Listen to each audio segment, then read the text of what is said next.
Meu nome é Luiz Vieira e vamos trabalhar primeiramente com os aspectos físicos do Brasil.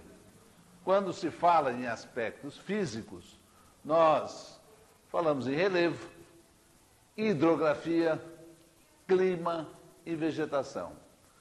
Vamos iniciar falando sobre o relevo do nosso país. E atenção, senhores e senhoras, em geografia, tudo é conectado. Há conexão entre os fatos. Então, prestem muita atenção, porque nós vamos fazer esta conexão durante esta aula. Então, vamos começar com o relevo do Brasil. O relevo brasileiro é tido como um relevo cristalino, antigo e com uma forte participação da erosão, né? Um relevo bastante erodido. Não há no Brasil terremotos, não há no Brasil vulcões. Qual a causa disso? Vejamos, houve um tempo, há muitos milhões de anos atrás, na chamada Era Primária, lá no pré-cambriano, né, em que o Brasil e a África, né, vamos observar nesse mapa, o Brasil e a África formavam um só continente, ou seja, eram unidos. Era o chamado continente Gondwana. Muito bem. Houve uma fragmentação do Gondwana. A África e o Brasil foram se separando e no Brasil, dois blocos também se separaram gradativamente e formavam dois escudos. Aí você me pergunta, o escudo é um terreno muito antigo, cristalino, portanto bem resistente, como o próprio escudo do guerreiro, né, que protege o corpo do guerreiro. Então, esse escudo antigo era formado no seu interior por altas montanhas.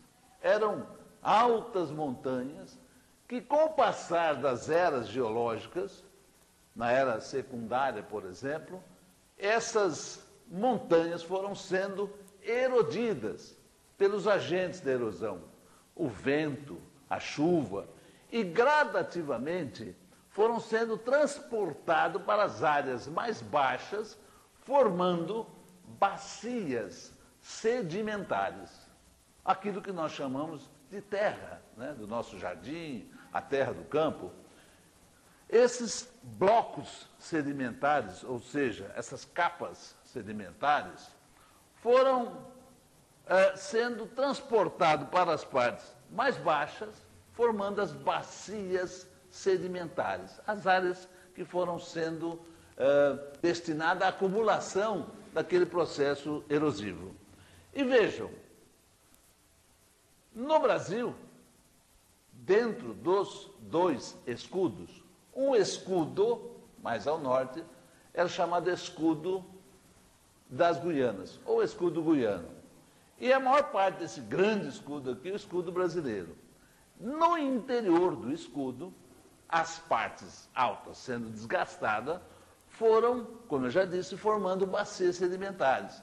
Bem, a partir daí, os rios, o vento, foram levando esse sedimento para o oceano. Nestas partes que ladeavam, vamos dizer assim, os escudos, foi se acumulando bacias sedimentares. Isto, na era terciária, prestem muita atenção, na era terciária, o chão do oceano foi se levantando por um movimento dito tectônico. Esse movimento durou 80 milhões de anos, talvez, e foi o responsável pelo soerguimento, né, da Cordilheira dos Andes. A Cordilheira dos Andes elevou-se na era terciária.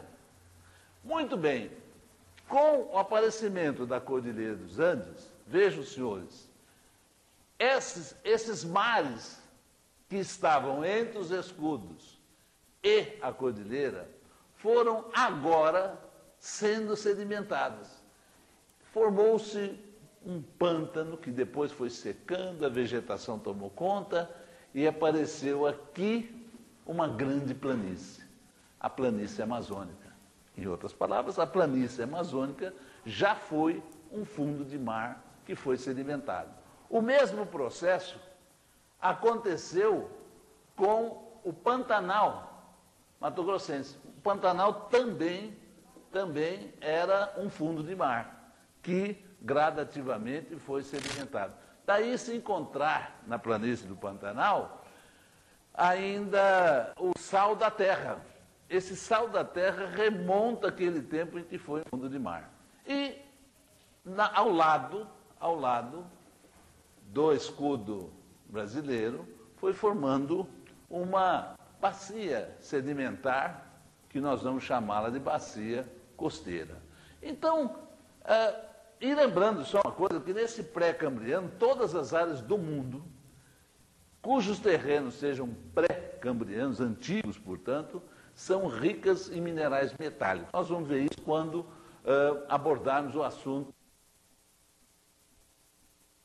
recursos minerais. Mas, por enquanto, vamos lembrar que os dois escudos do Brasil são muito antigos. Dentro dos escudos tem bacias sedimentares, sedimentos também antigos, porque são da era secundária. Depois nós temos a Cordilheira dos Andes, ainda como uma cordilheira pontilhada de montanhas, né, elevadas, mas ficam fora do Brasil. E na era quaternária, a última era, nós temos a bacia amazônica, a bacia do Pantanal e as bacias costeiras. Isso para mostrar por que o Brasil é formado de um terreno antigo, bastante resistente, e nós, graças a Deus, sermos livres aqui de terremotos, sermos livres de processos de vulcões ativos. Muito bem. Feito isso, nós vamos estudar o relevo do Brasil. O relevo do Brasil é muito simples, muito simples. Nós podemos dizer que no Brasil existem dois planaltos.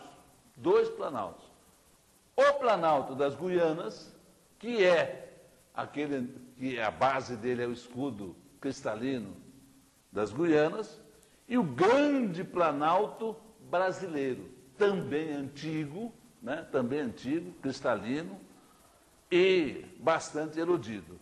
Ora, feito isso, vamos